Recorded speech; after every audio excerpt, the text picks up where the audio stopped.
Breathe it in and let it start. A quiet space, a brand new chart. For the head and for the heart, it's your journey, your tools. Welcome back. Today we're engaging in a bit of time travel. Oh, time travel. I like that. Yeah, but I don't mean the sci-fi, stepping into a DeLorean and trying not to hook up with your own mother kind of time travel. I mean something much more universal and, frankly, much more disorienting. Right. It's a phenomenon that almost everyone has felt, yet we rarely have the vocabulary to describe it properly. It's that very specific vertigo of returning to the nest. Exactly. Picture this scenario with me. You're a competent adult. In your daily life, you might be a CEO, you might be a surgeon, a parent who manages 3 kids and a mortgage, or just someone who generally has their act together. You pay your bills, you regulate your emotions. You have boundaries. You are the captain of your own ship. You function. You are an autonomous individual with a fully developed prefrontal cortex. Right. But then you pack a bag. You get in the car, or you get on a plane. You travel to your childhood home for the holidays. Maybe it's Easter, maybe it's Thanksgiving. You walk through that front door. You smell that specific mix of, floor wax, old potpourri, maybe a hint of dog lane. And within approximately 14 minutes. You are 14 years old again. Completely. It's like a switch flips. You're moody, you're defensive, you're rolling your eyes at your mother because she simply asked if you wanted tea. Yeah. You're fighting with your siblings over who gets the better spot on the couch or who controls the TV. It's a total Dr. Jekyll and Mr. Hyde transformation. And you're standing there in the middle of the kitchen thinking, what just happened? I am a 35-year-old professional. I manage a budget of millions. Why am I acting like a bratty teenager because my mom moved my shoes? It is the universal paradox of the holiday gathering, and that is exactly what we are unpacking today. We have a massive stack of clinical literature here, research on family systems theory, neurobiology, conflict resolution, and it all argues this isn't just you having a bad day, it's a predictable physiological response. And that's the mission for this deep dive. Yeah. We aren't here to give you generic advice like, just take a deep breath or remember it's family. Because that stuff is useless when you're in the trenches. Totally useless. Yeah. We want to perform a sort of clinical autopsy on why we fall apart when we go home. Precisely. We need to move beyond the hallmark version of reality. Culturally, we are bombarded with images telling us these gatherings are about renewal, joy, perfect turkeys, and the stats show that something like 47% of Americans explicitly claim to look forward to them. Right. But clinically, these are peak periods for relational stress, anxiety spikes, and regression. It's a setup. We walk in expecting a Norman Rockwell painting, and we get a psychological cage match. It is a high-stakes interaction within a closed system. So our goal today is to hand you the blueprint of that system. We're going to look at emotional regression, why you change. We're going to look at family homeostasis, why your family actively resists your attempts to be an adult. We're also going to dismantle the idea of the peacekeeper. Spoiler alert, the research suggests that keeping the peace isn't a virtue, it's actually a trauma response. That one really hit me hard when I read through the notes. That is a critical distinction that we are going to spend some real time on today. And finally, we will build a toolkit. Real, actionable protocols from gray rocking to the escape hatch so you can survive dinner without losing your mind. I love that. Let's start with the brain. Because this sensation of time travel, it feels psychological. It feels like a mood swing. But the research suggests it's actually deeply biological. So why do we regress? Is it just that we fall into old habits? Well, it's deeper than habit. In clinical terms, we call this psychological regression. And it's important to state right off the bat, this is not a character failure. It's not that you are secretly immature. It is an unconscious defense mechanism. Freud talked about this, right? He did, yes. Freud identified regression as the ego's way of protecting itself. When you're confronted with anxiety or uncomfortable emotions, which, let's be honest, is the baseline of many family gatherings, the brain reverts to an earlier stage of development. It seeks comfort in the familiar. So if my coping mechanism at age 14 was to stomp off to my room, slam the door, and blast music, my adult brain grabs that same rusty tool when I feel stressed around my parents. Exactly. It's a way to self-soothe using old tools. Even if those tools are maladaptive now, they worked, or at least they were available back then. But there is a neurobiological layer to this that is just fascinating. It's about bottom-up processing. Okay, let's unpack that. I've heard of top-down versus bottom-up, but how does it apply to walking into my parents' living room? Think about the physical environment of your childhood home. It is encoded with massive amounts of sensory data. The smell of the cleaning products they used for 20 years, the texture of the carpet under your socks, the visual layout of the kitchen, the sound of the garage door opening. These aren't just background details, they are triggers. They're cues. They are direct cues to your limbic system. And remind us what the limbic system handles. The limbic system is the emotional center of your brain. It's the amygdala, the hippocampus. It handles threat detection, emotional memory, and survival instincts. It is incredibly fast. It reacts to threats and emotional memories instantly. Then you have the prefrontal cortex, the part of your brain that handles logic, impulse control, and basically being an adult. That part is slower. This is a race. It is a race, and the limbic system always gets a head start. Think of the prefrontal cortex as the CEO of the brain. It handles strategy, logic, long-term planning. But the limbic system is the security guard. When you smell that old floor wax or hear your mother's specific tone of voice, the security guard tackles the CEO before he can even get to his desk. That is a brilliant image. So the data hits the emotional center milliseconds before it hits the logic center. Yeah. You literally feel 14 years old before you can think 35. That is essentially it. Your body reacts to the environment before your mind can rationalize it. This leads to what clinicians sometimes call the Brat Anna effect. You might be a highly regulated adult named Anna, but you morph into this petulant child because your brain is running on old software. The hardware is adult, but the software has reverted to Windows 95. And it's not just about being bratty, right? It's also about losing autonomy. I've noticed that when I go home, I suddenly feel like I have to ask permission for everything. Like, can I eat this apple? Is it okay if I go for a run? Do you mind if I use the car? I own a car. I buy my own apples. Why do I do this? That loss of autonomy is a huge hallmark of regression. You surrender your agency. You naturally fall back into the subordinate role.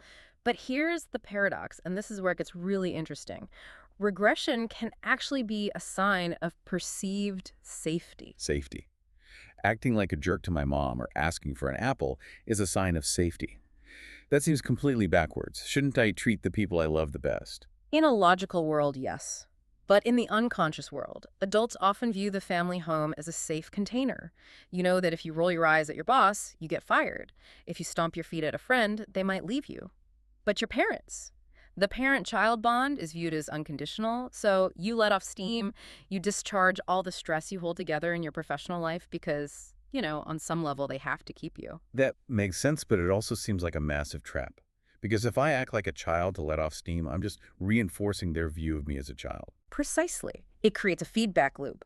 You act immature because you feel safe to do so. They treat you like a child because you are acting immature. You resent being treated like a child, so you act out more to prove. Well, actually, acting out just proves their point. It's a self-fulfilling prophecy. It really is.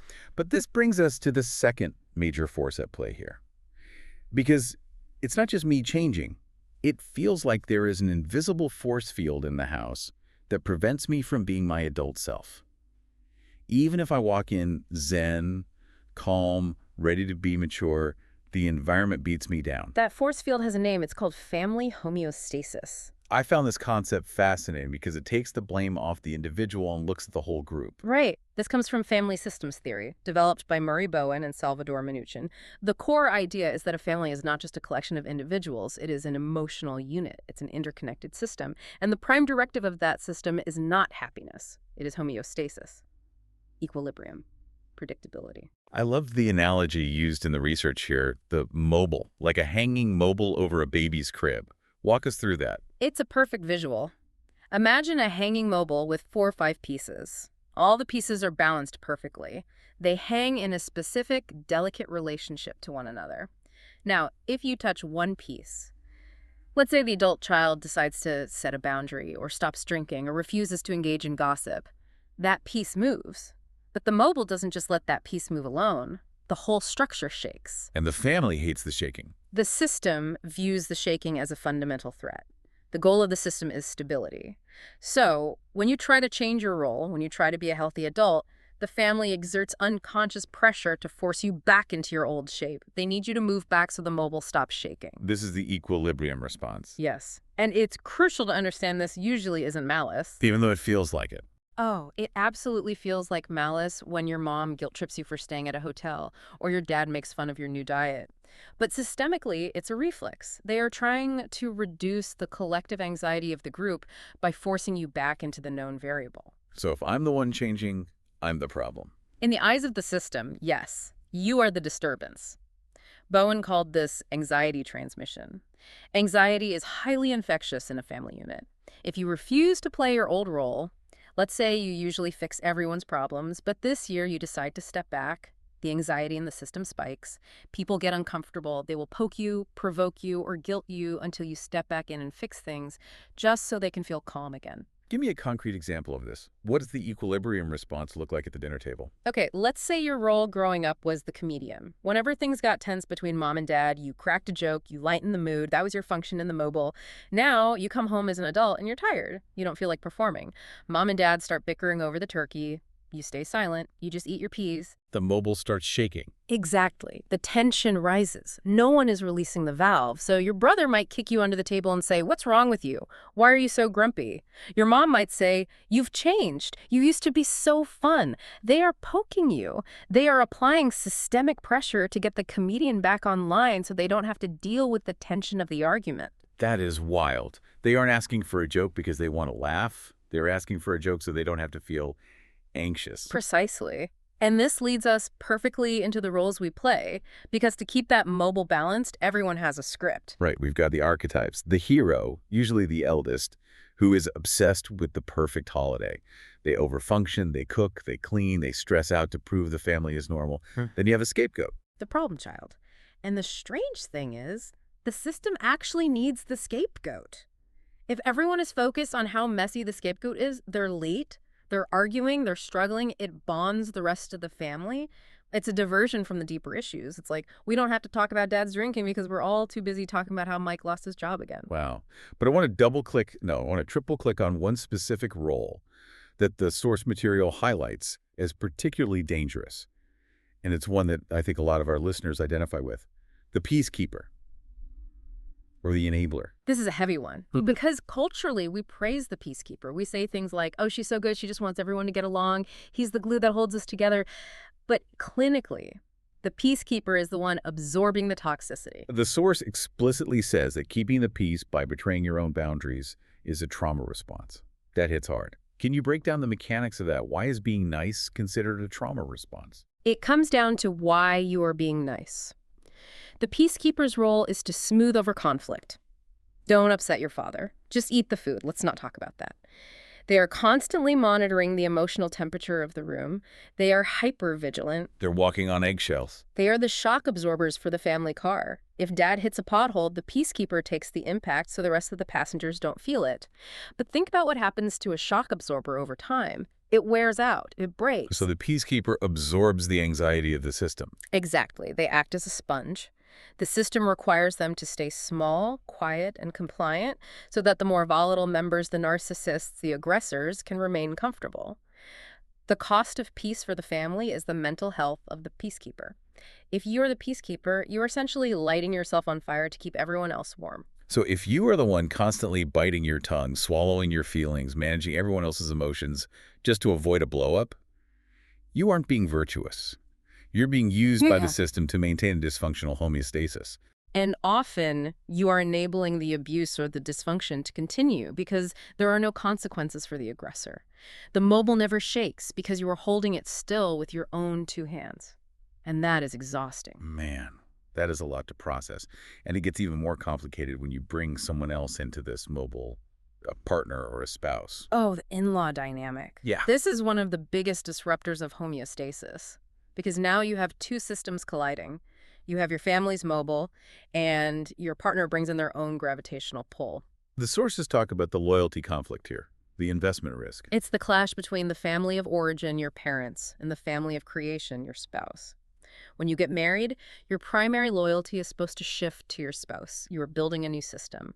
But when you walk into that childhood home, if you regress, you might suddenly prioritize your parents' wishes over your partner's comfort. Which is a disaster for the marriage. It signals to your spouse, you are no longer my priority. I am scared of my mother. That is a deep betrayal. It leaves the spouse feeling abandoned in enemy territory. And one specific friction point that I found absolutely fascinating in the notes was the concept of ask culture versus guess culture.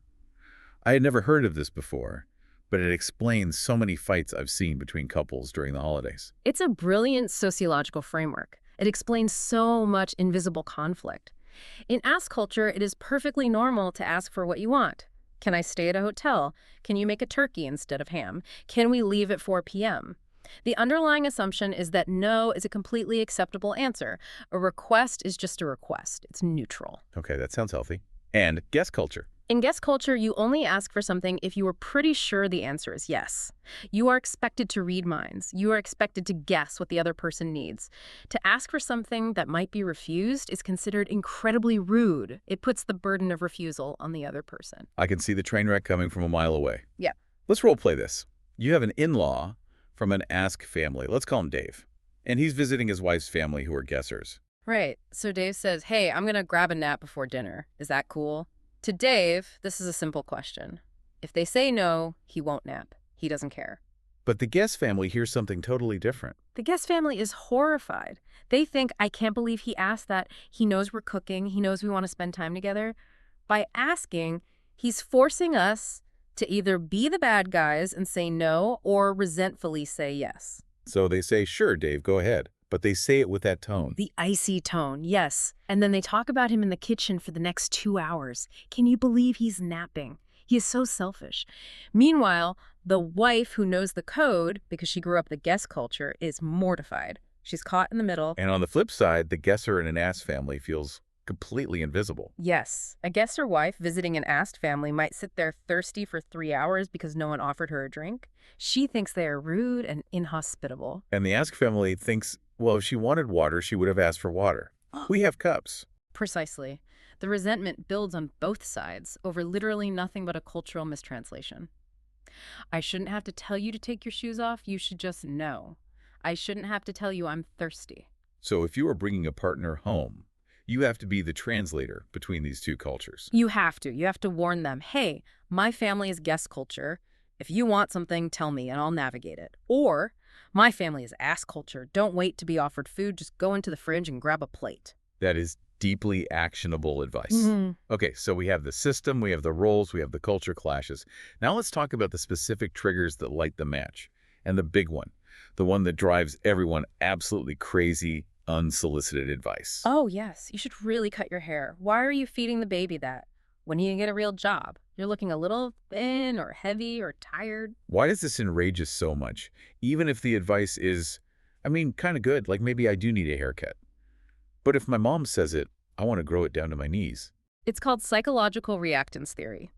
Humans have a fundamental need for autonomy. When someone gives you unsolicited advice, your brain perceives it as a threat to your freedom. It's an infringement on your agency. So we rebel. Reflexively, even if the advice is good. If your mom tells you to wear a coat, you might feel a physical urge to go outside freezing in just a t-shirt to prove you are in control. This reactance is the brain trying to regain the steering wheel. And why do parents do it? Do they not see it pushes us away? Do they not see the walls going up instantly? Often, no, they don't, because for them, it's about identity preservation. Think about it. For 30 years, their primary job description was caretaker, teacher, manager of your life. That was their value in the world.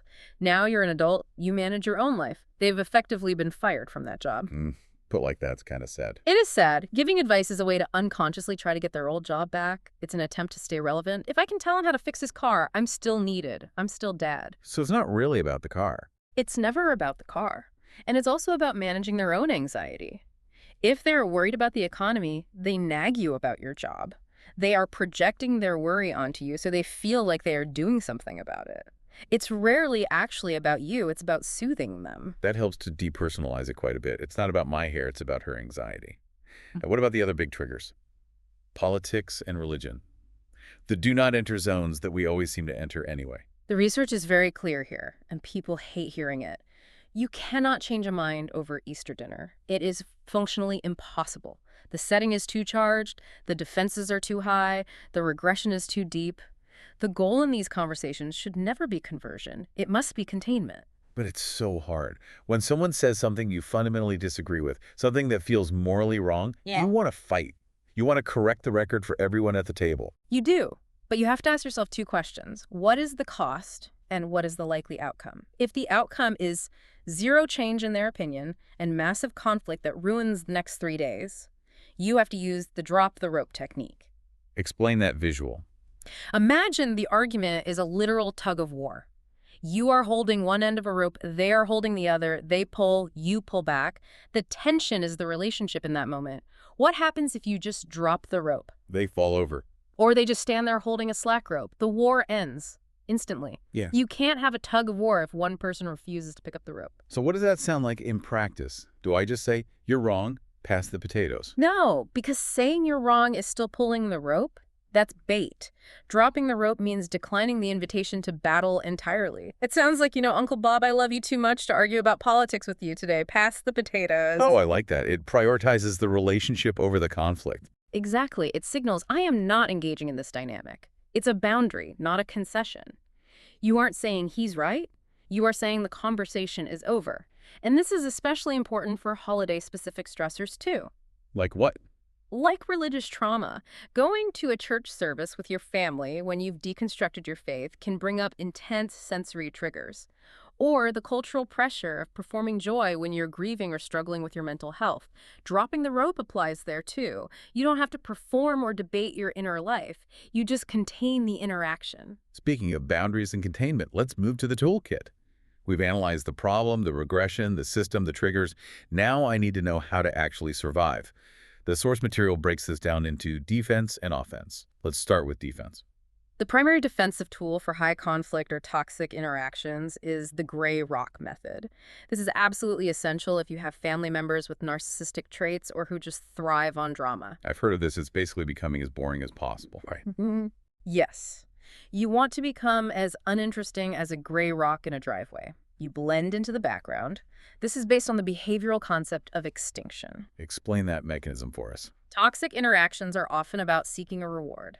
That reward is your emotional reaction. They want the drama, the defense, the tears, the anger, even negative attention is attention. It's supply for them. So if I defend myself, if I cry, if I yell, I'm feeding the beast. You are reinforcing the behavior. You are teaching them that if they push the specific button, they get a show.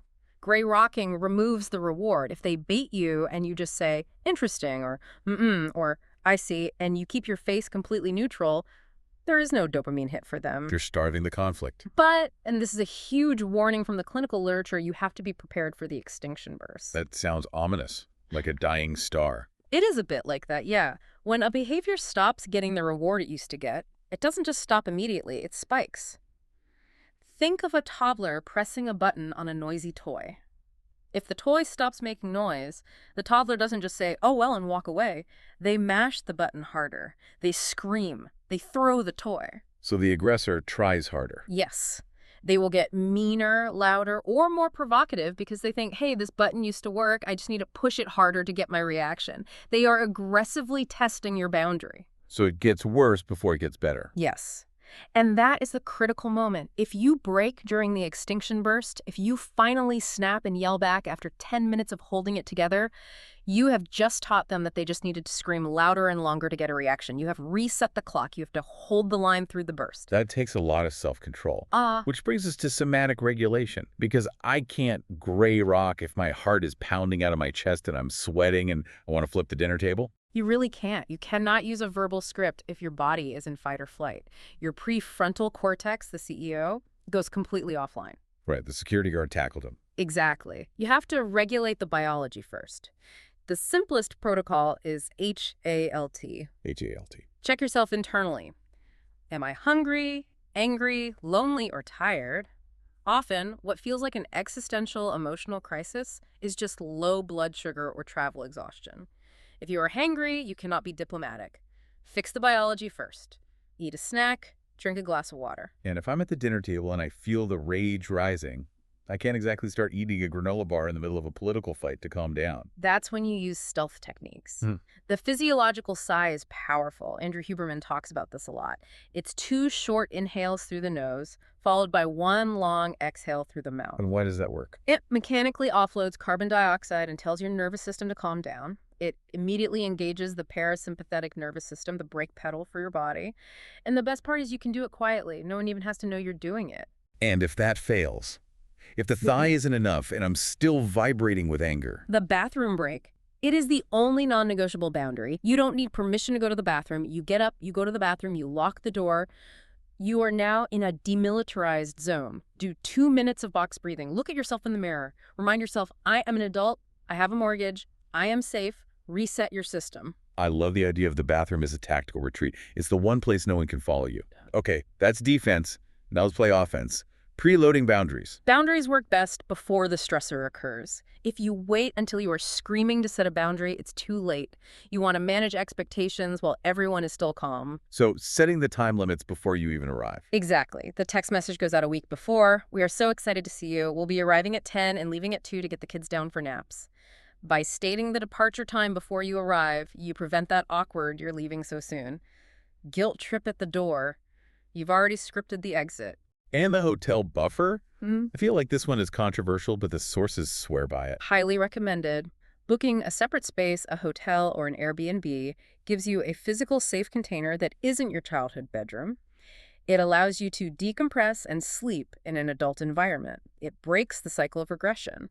But the family hates it. They say, why waste money? We have a perfectly good pull-out couch in the basement. That is the homeostasis talking. They want you close so the mobile doesn't shake. You have to reframe it. You say, I'm a light sleeper and I want to be well rested so I can be my best self for you guys. You frame it as a benefit to them. Now let's talk scripts. Actual words to say when the questions get intrusive. The sources gave some great ones. Let's say an aunt asks, when are you having kids? Or, are you seeing anyone? Or, why did you break up with that nice boy? The mirror technique is excellent here. You turn the scrutiny back on them. You say, with genuine curiosity and tone is very important here. Wow, that's a pretty personal question. What makes you ask that? Ooh, that puts the spotlight right on them. It forces them to explain their rudeness, and they usually can't. They'll stutter and back down.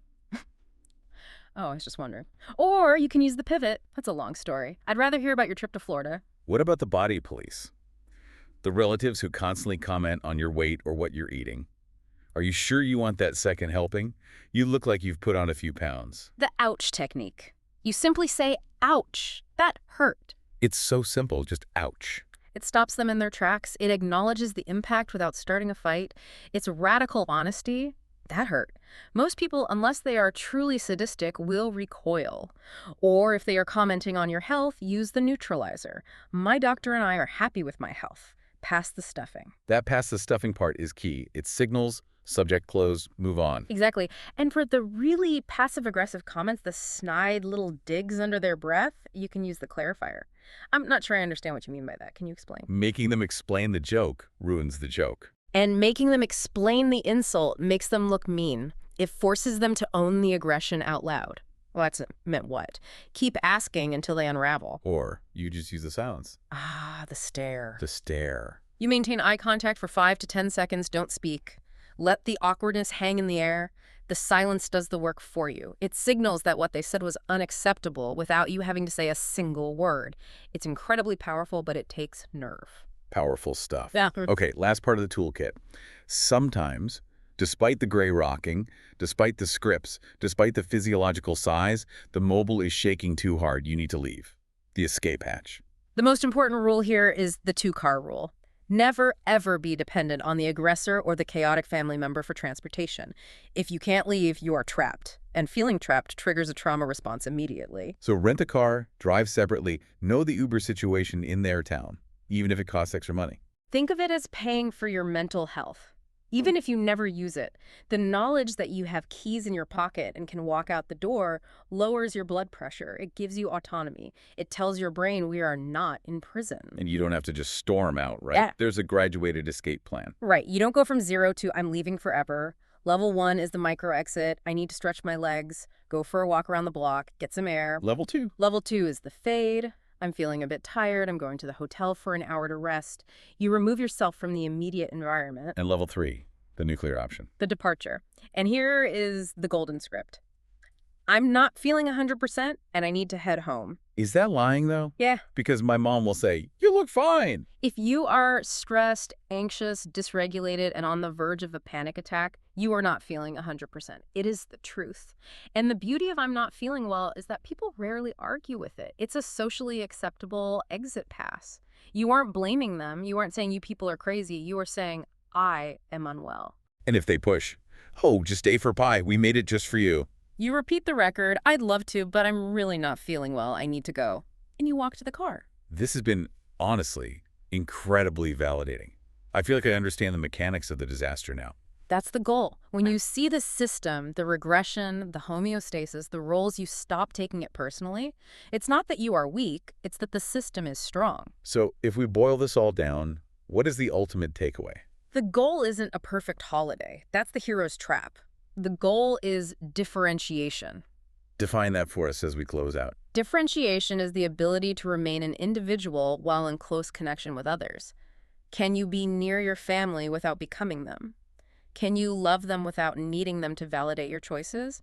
Can you witness their anxiety without absorbing it into your own body? And avoiding triangulation. Yes. Don't be the middleman. If mom complains about dad, don't absorb it. Say, Mom, you should tell dad that. Refuse to carry the anxiety. I think the most provocative thought for me today is about those car keys. It really is the core philosophy. Success isn't defined by whether your family changes. They probably won't. The mobile will keep trying to pull you back. Success is defined by your ability to remain grounded. And the most powerful tool at the dinner table isn't a clever argument or a perfect comeback. It's the deep breath of an adult who knows they have the keys in their pocket and they are free to leave whenever they choose. That's where we'll leave it. Good luck out there, time travelers. Safe travels.